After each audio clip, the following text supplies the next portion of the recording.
No olvides darle like y suscribirte a nuestro canal. Esto que voy a contar suena como algo sacado de una película barata de ciencia ficción, y si no me hubiera pasado a mí, probablemente tampoco lo creería. Pero pasó, y todavía, casi 2 décadas después, no tengo idea de qué fue lo que vi aquel día.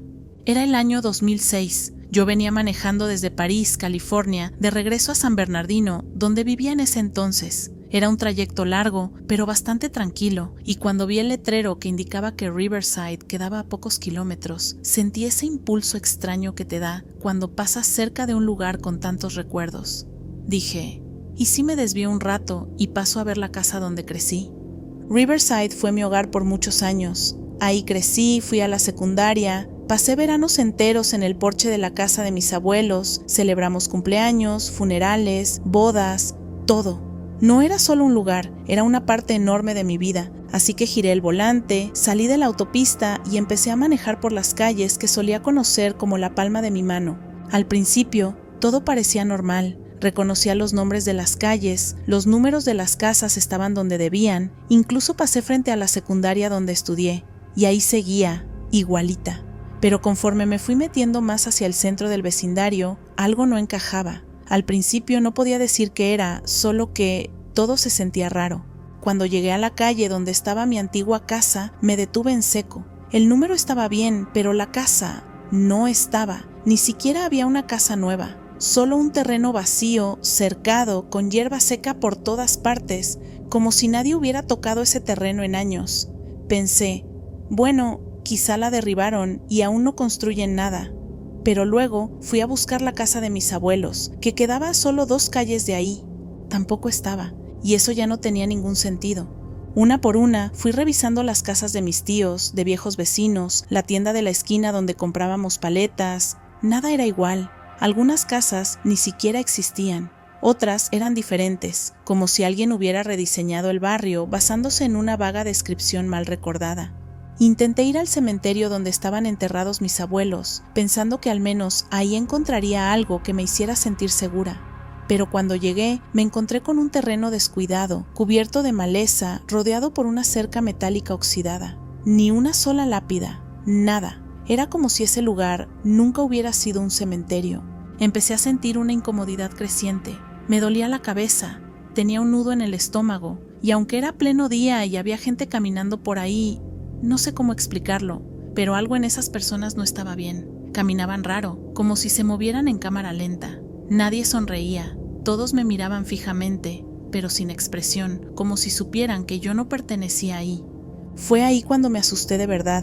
Me sentí observada, como si algo invisible me rodeara. No me atreví a bajarme del auto. Pensé en buscar a alguien, en preguntar qué estaba pasando, pero algo me decía que no debía hablar con ninguno de ellos. Me largué de ahí tan rápido como pude. No volví a mirar atrás. Todo el camino de regreso a San Bernardino sentí como si algo estuviera justo detrás de mí, siguiéndome. No lo podía ver, pero lo sentía. Durante semanas me pregunté si todo había sido un sueño, una alucinación o si mi memoria estaba fallando. Pero número, yo conocía Riverside y eso no era Riverside. Años después, cuando mi papá falleció, tuve que volver para su funeral. Iba nerviosa. Parte de mí temía que volviera a encontrar esa versión torcida del pueblo. Pero esta vez todo estaba normal. La casa de mi infancia estaba donde debía, el cementerio también, con las lápidas de mis abuelos intactas. Todo estaba exactamente como lo recordaba. Nunca volví a tener una experiencia así, ni antes ni después. No tomé drogas, no estaba estresada, ni me había desvelado. Nada que pudiera justificar lo que vi ese día. Me metí en una dimensión paralela, un universo alternativo que se cruzó por unos minutos con el nuestro, o fue una falla de mi cerebro, una especie de lapsus inexplicable. No tengo respuestas, solo sé que ese lugar al que entré no era el mundo al que pertenezco y que si me hubiera quedado un minuto más, algo me habría pasado. Hay gente que se ríe cuando lo cuento, me dicen que seguro fue un error, que confundí calles o que todo fue un mal rato. Y está bien, que piensen lo que quieran, pero yo estuve ahí. Yo lo vi, y aunque no puedo explicarlo, lo recuerdo como si hubiera pasado ayer. Desde entonces, cada vez que escucho historias sobre universos paralelos, dimensiones alternas o fallas en la realidad, ya no me parecen tan locas. porque yo estuve en uno de esos lugares, solo por un rato, pero fue suficiente para saber que existen y que no quiero volver nunca más. Siempre pensé que las historias sobre desapariciones misteriosas eran cosa de novelas, cuentos exagerados para asustar a los niños. Pero en mi familia hay una historia que ha pasado de generación en generación, una que nunca pudimos ignorar ni olvidar. La historia de mi abuelo, David Lang, un hombre que, según cuentan, simplemente desapareció frente a los ojos de su familia sin dejar ni una pisada. No llegué a conocerlo, claro. Esto ocurrió en 1880 en una zona rural cerca de Gallatin, Tennessee, pero crecí oyendo esa historia contada en voz baja, en reuniones familiares, casi como si fuera un secreto sagrado que debía respetarse. Mi padre me la contó por primera vez cuando yo tenía 10 años, justo antes de dormir, y aunque era un niño, recuerdo haber sentido que no era solo un cuento. Había algo en su forma de narrarla, como si todavía no supiera del todo qué fue lo que pasó. David Lang, mi abuelo, era un granjero común y corriente. No era un hombre de ciudad, no era un soñador, ni alguien con delirios.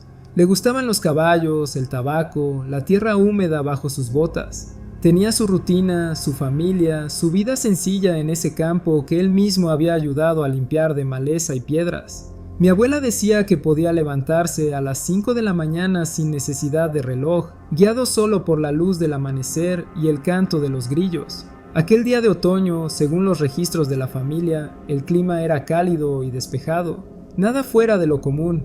Mi abuelo salió como siempre a revisar la cerca del terreno. Fue justo en medio del campo, cerca del camino de entrada, cuando todo ocurrió. Estaban ahí su esposa, mi abuela, y sus 2 hijos, además de un juez amigo de la familia y su cochero. Todos lo vieron, todos dijeron lo mismo. David Lang dio unos pasos y desapareció, como si se lo hubiera tragado la tierra. Un segundo estaba ahí y al siguiente ya no. Buscaron, revisaron el terreno palmo a palmo, llamaron a vecinos, durante días peinaron cada metro del campo. No había señales de lucha, no había huellas, no había nada. Como si nunca hubiera existido. Mi abuela se negaba a abandonar la idea de que él volvería. Durante semanas dejó su silla mecedora frente al campo al atardecer, esperando verlo regresar. Pero pasaron los meses y nada. Hasta que algo muy extraño ocurrió. Mi tía, la hija menor de David, tenía la costumbre de jugar sola en el campo. Ya habían pasado casi 6 meses desde la desaparición. Una tarde, mientras perseguía mariposas entre los altos pastos, se detuvo en seco. Oyó una voz. Era la voz de su padre, la misma voz grave y serena, llamándola por su apodo de infancia. «Annie, Annie, ayúdame». Salió corriendo llorando. Otros familiares también dijeron haber oído algo parecido, pero nadie pudo precisar de dónde venía la voz. No parecía estar en ningún lado específico, más bien como si flotara en el aire, sin dirección. El fenómeno duró varios días. Luego, el silencio, y de nuevo, la incertidumbre. Lo más increíble es lo que vino después. Un día, cerca de un año después de su desaparición, mi abuela juró verlo. Decía que lo encontró en el mismo lugar donde había desaparecido, arrodillado, confundido, como si acabara de despertar de una pesadilla. Estaba delgado, con la ropa sucia, pero no parecía herido, solo cambiado.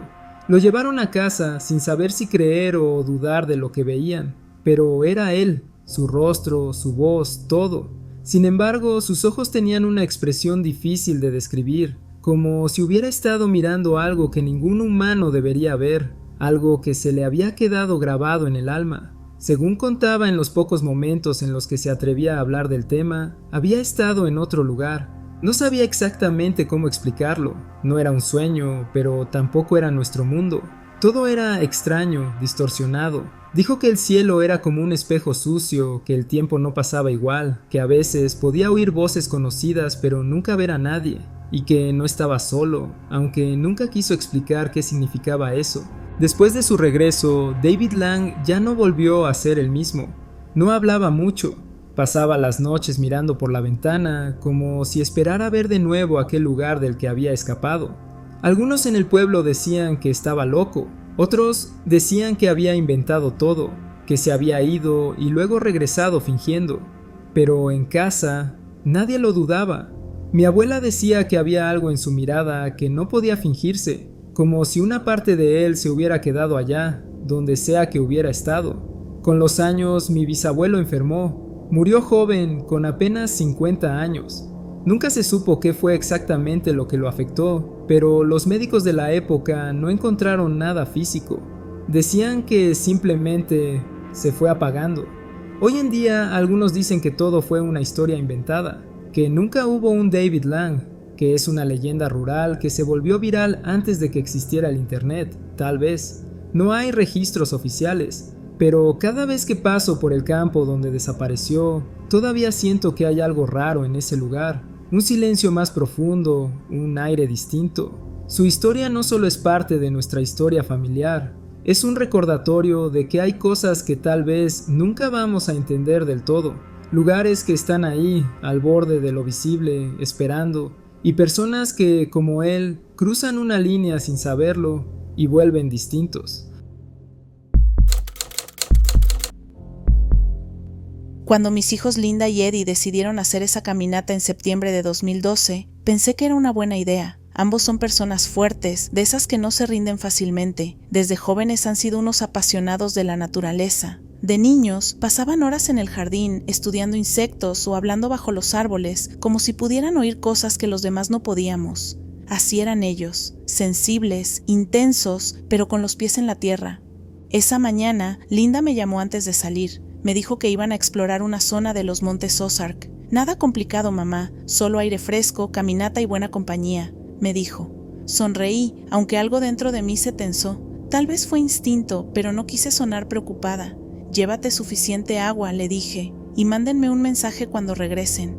Pasaron las horas, luego un día entero, y nada. Eddie fue el que regresó primero, solo, desorientado.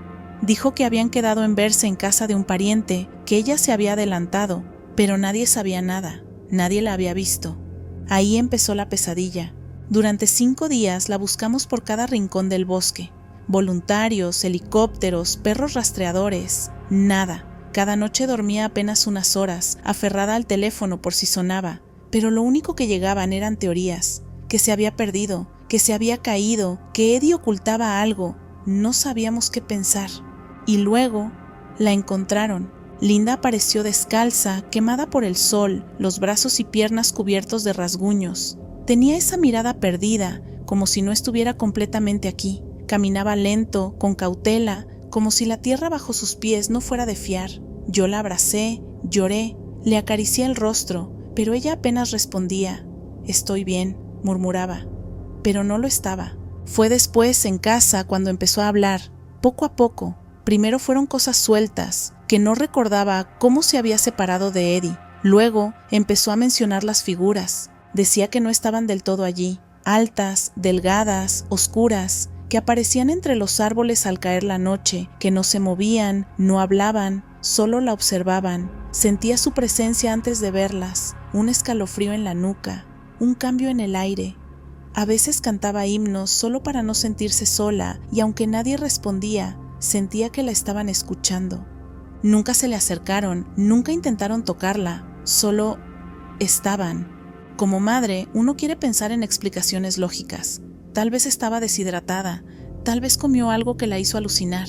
Eso dicen los médicos, pero yo conozco a mi hija, sé cuándo miente, sé cuándo exagera, y esta vez no lo hacía. Después de eso, Linda cambió, ya no es la misma, no sale sola, no duerme bien, a veces se queda mirando por la ventana durante horas, como si esperara ver algo entre los árboles. Dice que esos 5 días no los pasó del todo en este mundo, que donde estuvo las reglas eran distintas, que el bosque veía y decidía quién se quedaba y quién regresaba. Hay noches en las que me siento en su sala y mientras ella duerme en el sofá, la miro y me pregunto, ¿qué fue lo que realmente vio y por qué la dejaron volver?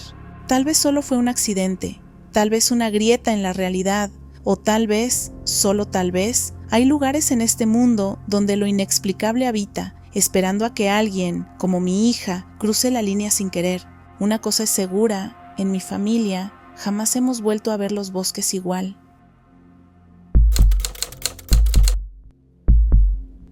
Trabajo como bombero en Toronto desde hace casi 2 décadas. He visto incendios que parecían infernales, rescates imposibles y tragedias que te dejan cicatrices por dentro. Pero nada me preparó para lo que ocurrió con mi compañero y amigo Konstantinos Filipidis, a quien todos llamamos Dani. Era febrero de 2018. Dani, como siempre, estaba lleno de energía. Teníamos unos días libres, así que organizamos una escapada a Whiteface Mountain, en Lake Placid, Nueva York, para esquiar y despejar la mente. Él era de los más entusiastas. Su amor por la nieve era contagioso, era meticuloso, el tipo de persona que nunca olvidaba una herramienta en una emergencia.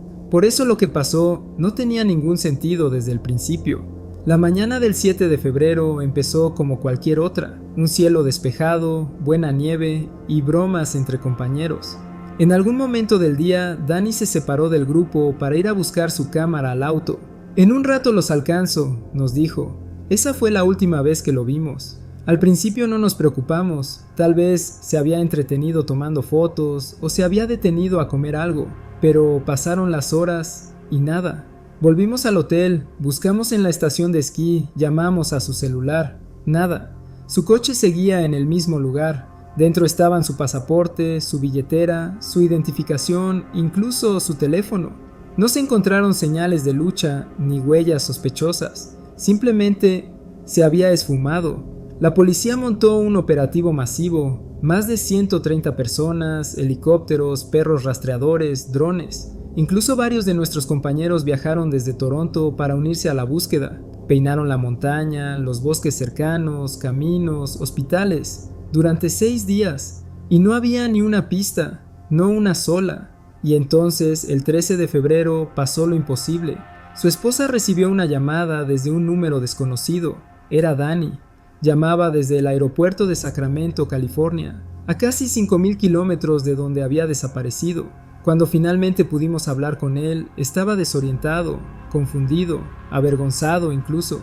Seguía con la misma ropa de esquí con la que lo vimos por última vez, chaqueta térmica, pantalones gruesos, botas. Llevaba puesto su casco, pero ahora también tenía un corte de pelo reciente, un iPhone nuevo, $1,000 en efectivo y una tarjeta de crédito. Nos dijo que no recordaba nada, solo fragmentos, como escenas borrosas de una película mal grabada. Estar en la parte trasera de un camión grande, dormir durante horas, caminar por calles que no reconocía, rodeado de personas que, según sus palabras, parecían humanas pero no eran de las nuestras. Esa frase se me quedó grabada. No hablaba como alguien desorientado por el estrés, hablaba como alguien que había estado en otro lado. Los médicos lo evaluaron de arriba abajo. No tenía señales de trauma cerebral ni drogas en su sistema. Su cuerpo estaba sano, pero su mente no del todo. Parecía mirar a través de las cosas, como si su atención estuviera en 2 lugares al mismo tiempo. Intentamos reconstruir su ruta, hablar con transportistas, revisar cámaras de seguridad en autopistas. Nada, nadie lo había visto. No había registros de transporte que explicaran cómo llegó desde el noreste de Estados Unidos hasta la costa oeste en 6 días. Era como si la lógica hubiera hecho una pausa. Volvió a Toronto, pero no volvió a ser el mismo. Se reincorporó al trabajo unos meses después, pero más callado. A veces lo veía mirar por la ventana como si esperara que algo volviera por él. Mucha gente dice que lo que le pasó fue un episodio de fuga disociativa o una crisis psicológica extrema. Pero los que conocemos a Dani, los que sabemos cómo es realmente, no compramos esas teorías tan fáciles. Hay algo más. Él mismo me lo dijo una noche, entre cervezas. No sé dónde estuve, pero no era aquí, y no sé si todo de mí regresó. Desde entonces no puedo evitar preguntarme cuántas veces estamos al borde de cruzar a otro lado sin saberlo. Y si hay lugares, momentos, grietas en la realidad donde uno simplemente desaparece. Y peor aún, ¿y si regresas pero ya no eres completamente tú? No hay respuestas, solo una historia que cada vez que la cuento me eriza la piel, porque si le pasó a Dani, le puede pasar a cualquiera. Yo estudiaba literatura en Hope College cuando Stephen Kubacki desapareció. Éramos compañeros de clase en filosofía y coincidíamos seguido en la biblioteca. No éramos grandes amigos, pero hablábamos lo justo y necesario como para que su desaparición me marcara para siempre. Stephen era uno de esos chicos que no llamaban la atención por ser el más extrovertido, pero sí por ser el más curioso. Siempre tenía un libro raro bajo el brazo o hablaba de teorías que mezclaban física y religión. Era deportista, sí, pero también era un tipo muy introspectivo.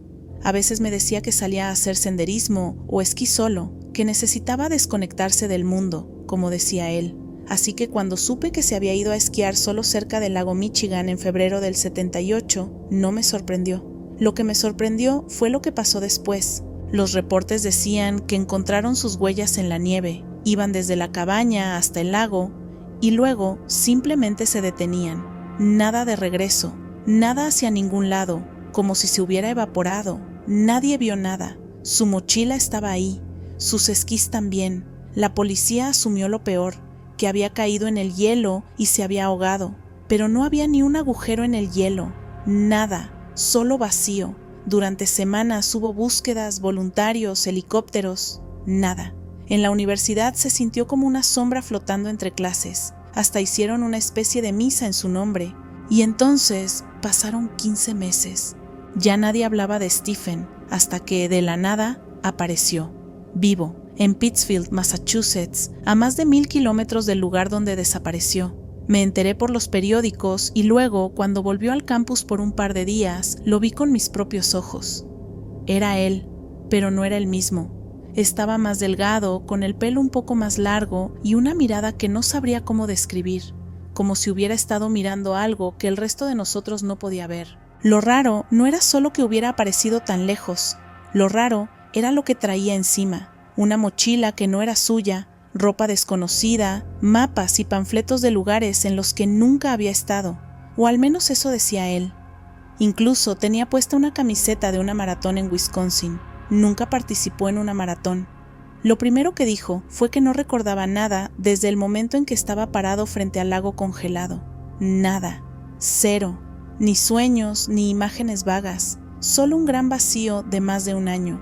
Yo lo escuché hablar con uno de los profesores de psicología en el campus. Estaba convencido de que no tenía amnesia tradicional, no tenía trauma físico, no había signos de golpes en la cabeza, ni lesiones, solo desconexión. La teoría que algunos empezamos a considerar, muy en privado por supuesto, era que Stephen no se había perdido en este mundo, se había perdido en otro, uno paralelo, uno al que entró por accidente y del que, de alguna forma que nadie comprende, logró salir.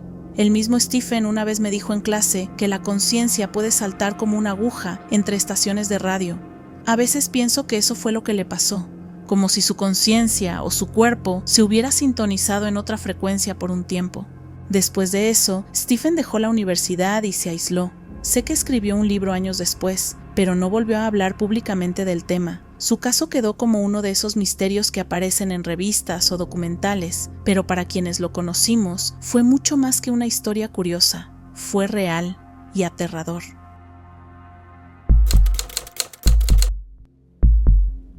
Crecí escuchando historias raras en casa, pero había una en particular que siempre me dio escalofríos. Mi bisabuelo, Edward Ransom, trabajó de joven en un pequeño taller mecánico en Southampton, Inglaterra, a fines del siglo XIX. Me decía que allí conoció a William Cantelo, un hombre reservado, obsesivo y brillante, que estaba creando algo que, según él, cambiaría el mundo. Mi bisabuelo no entendía mucho de ingeniería, pero recordaba los ruidos que venían desde el taller subterráneo de Cantelo, golpeteos metálicos, zumbidos extraños, ráfagas que sonaban como si algo estuviera disparando sin parar. Decía que Cantelo rara vez dormía, que a veces hablaba solo, como si estuviera discutiendo con alguien que no podías ver. Cantelo era un inventor adelantado a su tiempo. Trabajaba, según contaba mi bisabuelo, en una arma automática, algo así como una ametralladora, aunque ese término aún no se usaba con frecuencia. Decía que lo tenía casi listo, iba a patentarlo, y entonces, de un día para el otro, desapareció, literalmente. Un día estaba en su taller, y al día siguiente, ya no. Nadie lo vio salir.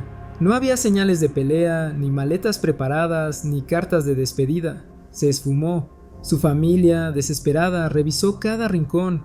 Incluso rompieron parte del suelo del taller, pensando que se había accidentado, pero nada, ni rastro. Y lo más inquietante, los planos de su invento también habían desaparecido.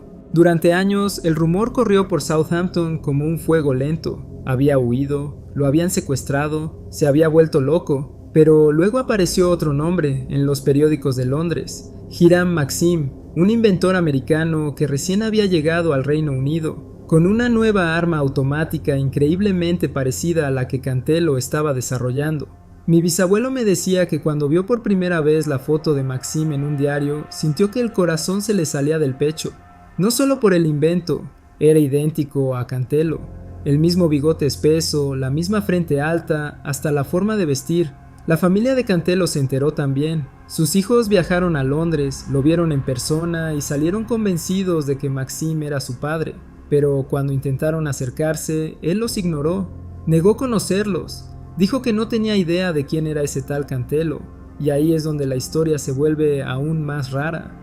Con los años, algunos empezaron a decir que Cantelo no había desaparecido, al menos no del todo, que quizás había cruzado a otro lado, que su obsesión con la tecnología y la energía lo llevó a experimentar con algo más allá de lo que nadie entendía.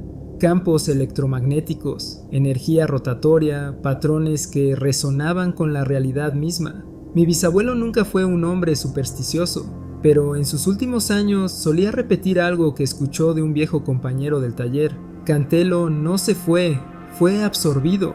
A veces lo decía riéndose, como quien cuenta un chiste viejo.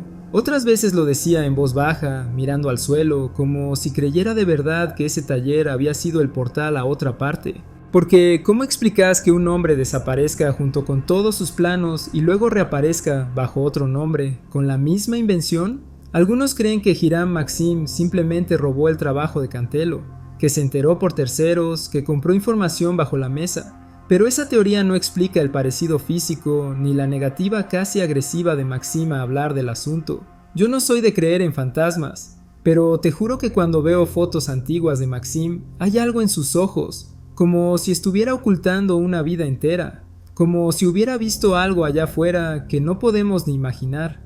Quizás mi bisabuelo tenía razón, tal vez Cantelo no desapareció, sino que cruzó a otra realidad, otra versión de este mundo. Y cuando volvió, algo había cambiado, su nombre, su identidad, o incluso su propia mente. Y eso es lo que más miedo me da, no que alguien pueda desaparecer, sino que pueda regresar, siendo alguien distinto. Antes de terminar este video, queremos darnos la oportunidad de saludar y agradecer a nuestra comunidad de tenebrosos. Valoramos mucho su apoyo, cada suscriptor, cada comentario, cada like, nos motivan a seguir creciendo y mejorando. Ustedes nos dan la oportunidad de hacer algo que nos apasiona. Y recuerden que si tienen una historia para compartir con nosotros, no olviden enviarla a nuestro correo electrónico que está en la descripción. Nos vemos en el próximo universo.